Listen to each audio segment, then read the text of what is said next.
Selamat pagi, berjumpa lagi dengan saya, Kang Atok.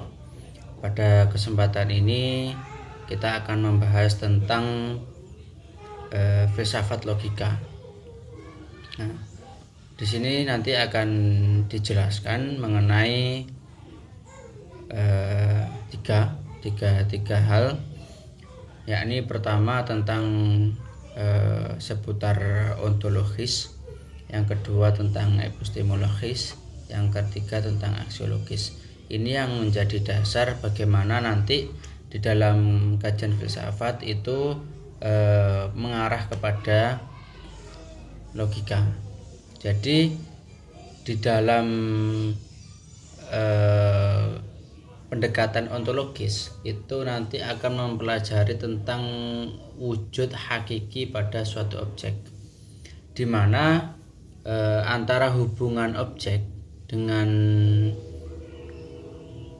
daya tangkap manusia itu yang kemudian membuahkan pengetahuan. Jadi objek yang kita lihat dengan daya tangkap melalui penginderaan itu, nah itu yang kemudian nanti membuahkan pengetahuan. Tentu yang dipakai adalah dari segi pikiran, itu dari segi ontologis. Yang berikutnya yaitu dari pendekatan epistemologis. Dari pendekatan epistemologis itu adalah kemungkinan pengetahuan sebagai ilmu. Jadi tadi setelah ontologis itu kan ada pikiran yang masuk di dalam sini, membuahkan ilmu pengetahuan. Nah, kemudian dari ilmu pengetahuan itu kemudian menurut sebagai bentuk ilmu yang kemudian membuahkan proses-proses dan kemudian ada beberapa faktor pendukungnya. Itulah yang kemudian dapat menemukan tentang hakikat suatu kebenaran. Misal contoh begini, kita memiliki kumpulan-kumpulan ilmu pengetahuan, bisa basisnya teoretik. Nah, kemudian dari situ kita membuat kebenaran karena atas dasar bekal ilmu pengetahuan yang telah dimiliki. Yang ketiga yaitu aksiologis. Aksiologis ini sifatnya di dalam ilmu pengetahuan itu cukup bagian yang praktis. Jadi menemukan bagaimana suatu ilmu pengetahuan yang tadi pada bagian ontologis itu sudah dilampaui, kemudian di epistemologis juga dilalui, kemudian bagaimana ilmu pengetahuan itu digunakan. Semisal contoh kalau di dalam kampus, di mana di kampus itu sering menggunakan beberapa kajian-kajian teoretik.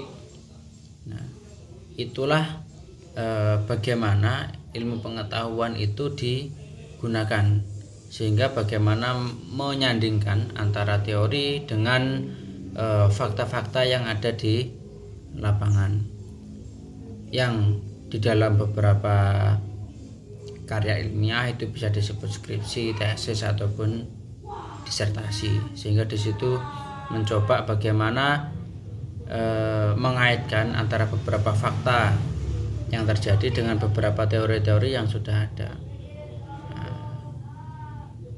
Bisa jadi memungkinkan adanya teori baru karena fakta lapangannya berbeda dengan teori-teori yang sudah ada. Nah, ini dasar-dasar yang nanti dipakai di dalam kajian logika. Tentu nanti akan panjang lebar terkait beberapa hal. Nah, nanti dapat diperinci terkait beberapa hal tentang logika. Bisa logika penalaran, logika material, objek formal.